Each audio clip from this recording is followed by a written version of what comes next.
बहुत गुस्सा व्यक्त किया गया।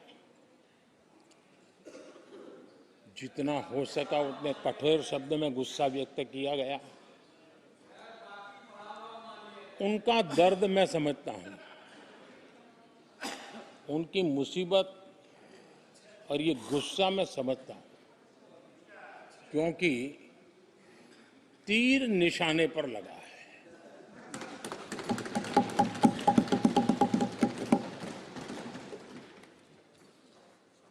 भ्रष्टाचार पर एजेंसियां एक्शन ले रही हैं,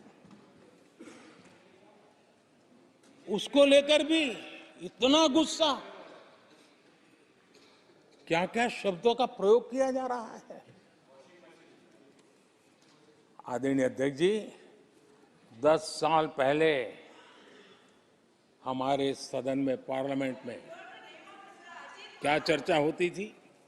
सदन का पूरा समय घोटालों की चर्चा पर जाता था, भ्रष्टाचार की चर्चा पर जाता था, लगातार एक्शन की डिमांड होती थी। सदन यही मांग करता रहता था, क्या जा रहा है, तो लोग उनका, अध्यक्ष जी, इनके समय में एजेंसियों का सिर्फ और सिर्फ राजनीतिक उपयोग के लिए नहीं दिया जाता था। अब आप देखिए उनके कालखंड में क्या हुआ। पीएमएलए एक्ट के तहत हमने पहले के मुकाबले 2 गुने से अधिक केस दर्ज किए। कांग्रेस के समय में ईडी ने 5,000 करोड़ रुपए की संपत्ति जब्त की। हमारे कार्यकाल में ईडी ने 1 लाख करोड़ रुपए की संपत्ति की। देश का लूटा हुआ माल देना ही पड़ेगा। और जिनका इतना सारा माल पकड़ा जाता हो, नोटों के ढेर पकड़े जाते हो, और अधीर बाबू तो बंगाल से आते हैं, देखे हैं नोटों के ढेर उन्होंने, तो किस किस के घर में से पकड़े जाते, किस किस राज्यों में पकड़े जाते थे। ये देश ये नोटों के ढेर देख देख करके चौंक गया है। लेकिन अब जनता को आप मूर्ख नहीं बना सकते। जनता देख रही है कि किस प्रकार से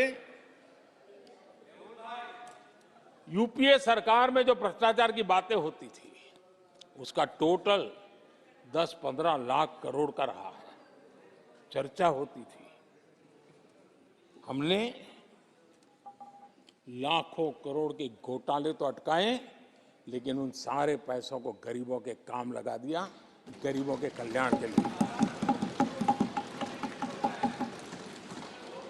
अब बिचौलियों के लिए गरीबों को लूटना बहुत मुश्किल हो गया है। Direct benefit transfer, Jan Dhan account, Aadhaar, mobile, उसकी ताकत हमने पहचानी है। 30 लाख करोड़ रुपए से ज्यादा रकम हमने लोगों के खाते में सीधी पहुंचाई। और अगर कांग्रेस के एक प्रधानमंत्री ने कहा था कि 1 रुपया भेजते हैं 15 पैसे पहुंचते हैं, अगर उस हिसाब से मैं देखूं तो हम जो 30 लाख भेजे हैं, अगर उनका जमाना होता तो कितना रुपया कहां चला जाता, इसका हिसाब लगाइए। 15% मुश्किल से लोगों के पास पहुंचता, बाकी सब कहां चला जाता। आदरणीय अध्यक्ष जी, हमने 10 करोड़ फर्जी नाम हटाए हैं। अभी लोग पूछते हैं पहले इतना आंकड़ा था, क्यों, कब हुआ? आपने ऐसी व्यवस्था बनाई थी, जिस बेटी का जन्म नहीं हुआ, उसको आपके यहां से विधवा पेंशन जाते थे। और ऐसे सरकारी योजनाओं को मारने के जो रास्ते थे ना, 10 करोड़ फर्जी नाम बंद किए। ये जो परेशानी है ना इन चीजों की है, क्योंकि रोजमर्रा की काय उनकी बंद हो गई है। आदरणीय अध्यक्ष जी, हमने ये फर्जी नामों को हटाने से करीब करीब 3 लाख करोड़ रुपया फर्जी हाथों में जाने से बचा है, गलत हाथों में जाने से बचा है। देश के टैक्स पेयर का पाई पाई बचाना और सही काम में लगाना, इसके लिए हमने जीवन खपा रखे हैं। आदरणीय अध्यक्ष जी, सभी राजनीतिक दलों को भी सोचने की जरूरत है और समाज में भी जो लोग बैठे हैं उनको देखने की जरूरत है। आज देश का दुर्भाग्य है, पहले तो क्लासरूम में भी कोई अगर चोरी करता था, किसी की कॉपी करता था, तो वो भी 10 दिन तक अपना मुंह किसी को दिखाता नहीं था। आज जो भ्रष्टाचार के आरोप जिन पे सिद्ध हो चुके हैं, जो जेलों में समय निकाल करके पैरोल पर आए, आज वॉशिंग मशीन से भी बड़ा कंधे पे लेकर के महिमा मंडन कर रहे हैं ऐसे चोरों का सार्वजनिक जीवन में। कहां ले जाना चाहते हो देश को तुम? जो सजा हो चुकी है, मैं ये तो समझता हूं कि आरोप जो है उनके लिए तो आप सोच सकते हैं, लेकिन जो गुनाह सिद्ध हो चुका है, जो सजा काट चुके हैं, जो सजा काट रहे हैं, ऐसे लोगों का महिमा मंडन करते हो आप?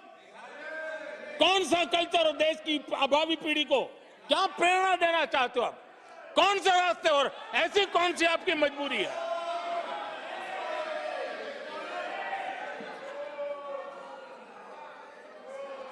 और ऐसे लोगों का महिमा मंडन किया जा रहा है, उनको महान बताया जा रहा है।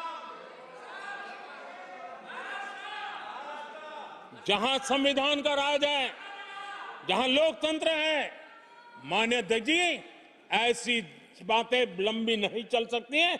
ये लोग लिख करके रखें कि ये जो महिमा मंडन का काम चल रहा है उनका, वो अपने ही खात्मे की चिट्ठी पे सिग्नेचर कर रहे हैं लोग।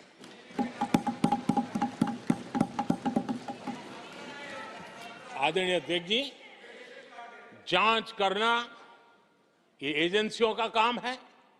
एजेंसियां स्वतंत्र होती हैं और संविधान ने उनको स्वतंत्र रखा हुआ है, और जज करने का काम न्यायाधीश का है। जज करने का काम न्यायाधीश का है और वो अपना काम कर रहे हैं। और अध्यक्ष जी, मैं इस पवित्र सदन में फिर से दोहराना चाहूंगा, जिसको जितना जुल्म मुझ पर करना है कर ले, मेरी भ्रष्टाचार के खिलाफ लड़ाई चलती रहेगी। जिसने देश को लूटा है उनको लौटाना पड़ेगा, जिन्होंने देश को लूटा है उनको लौटाना पड़ेगा। ये मैं देश को इस सदन की पवित्र जगह से वादा करता हूं। जिसको जो आरोप लगाना है लगा लें, लेकिन देश को लूटने नहीं दिया जाएगा और जो लूटा है वो लौटाना पड़ेगा।